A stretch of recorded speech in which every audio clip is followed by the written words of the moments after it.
So hi there. How many of you all own a pet of some kind? Awesome. All right, just the results that I wanted. Okay. Don't you all just love them? Wouldn't you literally just do anything to help them out? So I'm Chatham. I'm here to talk about animal cruelty and how you can help prevent it. So to start this off, let's talk about these animals that we just love so much. It has been proven that having a pet of some kind can have a variety of benefits towards an owner. Things such as increased happiness, reduced stress, and even better heart health, according to animalsmart.org. When it comes to petting my dog after a stressful day of school or basketball, it always helps me. That's because whenever you pet an animal of some kind, in your brain, there's an increase in the happiness hormone, which is called oxytocin, and a decrease of the stress hormone, cortisol. When it comes to these animals, they're honestly so innocent. Look at them. They're our loyal companions, and they're there for us through no matter what, and they'll never judge you for how you look. This is a quality that we search for in so many other kinds of people. So all this stuff leading to one question. Why would anyone want to hurt an animal? And for their own benefit? It turns out with any form of abuse, it's usually because that person themselves is not happy. And oddly enough, with the people who would actually hurt an animal, it's typically men under the age of 30 or women over the age of 60 with a hoarding disorder. So as you can see, the largest source of abuse is neglect and abandonment, along with a huge variety of other ways abuse can happen. Just a sec. Got it. Reasons as to why anyone would want to do this can vary. From people who feel like they have no power themselves to people who've been abused when they were younger.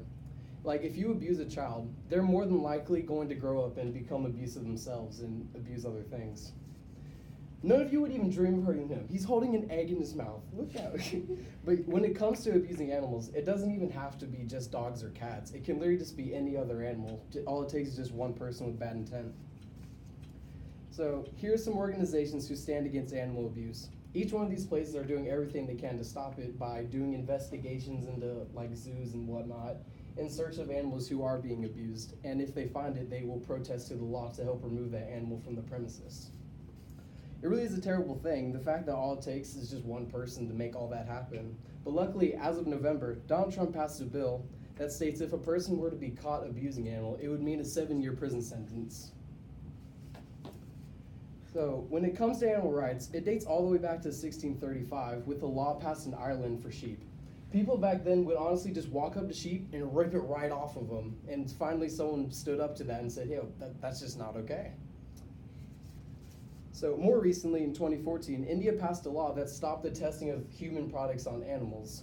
This happened because the Humane Society mentioned earlier brought into light the problems that it could have with the animals, and they officially got it banned. In 2015 to 2016, SeaWorld finally put an end to their SeaWorld shows. What they did to these whales was they kept them in a very closed environment, and they made them do things that was just completely out of their nature. So now, for how animal cruelty can affect us as a society. According to the Wisconsin Humane Society, they say that if children were to be raised around abuse of any kind, they're 3 times more likely to do it themselves when they grow older. So although that last fact is true, the scary thing is that if someone actually does grow up to be someone who does abuse, they're actually 5 times more likely to commit an even more violent crime against another person, or like even domestic violence. So with animal abuse, not only an innocent creature is being harmed, but it'll also influence even more crimes to happen, putting us as people in danger. So all the more reason that we should just try to put together and put an end to this phenomenon.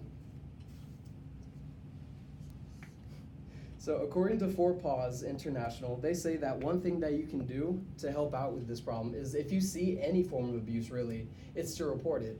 Not only that you're going to be putting that person out of commission, but you'll also be saving an animal in the meantime. Another way they also recommend is showing children the proper way to handle animals. If they know that an animal needs a gentle touch and just attention, they'll grow up and teach their own kids that exact same thing.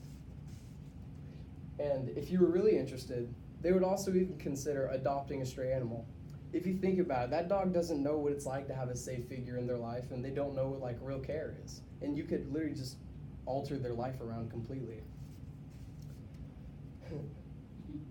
So thank you all for listening, and I hope that you're able to walk away with this with ways you think you can help contribute and put an end to this. You can literally help an animal in any way, and who knows, maybe you'll even be more happy yourself.